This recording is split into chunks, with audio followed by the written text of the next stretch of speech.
ஓகேங்களா? இது ஒரு ஓரமாக வச்சுக்கிட்டு, சரி கரூர் அந்த விவகாரத்தில் மதுரை உயர்நீதிமன்றம் என்ன சொன்னுச்சு, அதே போல் சென்னை உயர்நீதிமன்றம் என்ன சொன்னுச்சு அப்படின்னு சொல்லிட்டு பார்க்கலாம். நான் வந்து இந்த ஃபீல்டில் வந்து ஒரு 8 வருஷமாக இருக்கேன். நான் வந்து நிறைய இடங்களில் ரிப்போர்ட்டாக வேலை செஞ்சுருக்கேன். நான் இந்த பத்திரிகை துறையில் ஒரு 7 அல்ல 8 வருடமாக இருக்குன்னு வச்சுங்களேன். இந்த 8 வருடத்தில் வந்து இந்த மாதிரியான வழக்குகள் வந்து நான் நிறைய பார்த்துருக்கேன். எப்படின்னா, இப்போ ஒரு வழக்கு வந்து ஒரு நீதிமன்றத்தில் இருக்குதுன்னா, அது தொடர்பாக வந்து இன்னொரு வழக்கு வந்து இன்னொரு நீதிமன்றத்தில் போயிட்டு நீங்கள் மனுவாக தாக்கல் செய்ய முடியாது. அப்படி தாக்கல் செஞ்சாலும் நீதிமன்றம் என்ன சொல்லணும்னா, ஏற்கனவே அந்த வழக்கு வந்து அங்கே விசாரிக்கப்படுகிறது.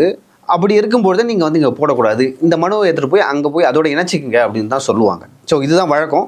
நான் நிறைய வழக்கில் இதை பார்த்துருக்கேன். ஓகேங்களா? அந்த வகையில் வந்து கரூர் வழக்கில் வந்து நிர்மல்குமார், சிடிஆர் நிர்மல்குமார், புஷி ஆனந்த் வந்து மதுரை உயர்நீதிமன்றத்தில் வந்து ஜாமீனுக்காக மனு தாக்கல் செய்கிறாங்க. அப்படி செய்யும்பொழுது அங்கே மதுரை உயர்நீதிமன்றம் பல்வேறு கேள்விகளை வந்து அவர்களை நோக்கி எழுப்புகிறது. இதுக்கு எல்லாம் காரணம் யார் அப்படின்னு சொல்லிட்டு நிறைய கொஷின்ஸ் கேட்குறாங்க. கேட்கும்பொழுது ஸோ தாவக்கு தரப்புலையும் வந்து பதில் சொல்கிறாங்க. அது ஒரு புறம். அப்புறம் வந்து இந்த பக்கத்தில் வந்து சென்னை உயர்நீதிமன்றத்தில் வந்து மனு தாக்கல் செய்யப்படுது. அதில் வந்து சென்னை உயர்நீதிமன்றம் என்ன சொல்லுதுன்னா, விஜய் அவர்களுக்கு வந்து தலைமை பண்பே கிடையாது அப்படின்னு ஒரு விஷயத்த சொல்கிறாங்க.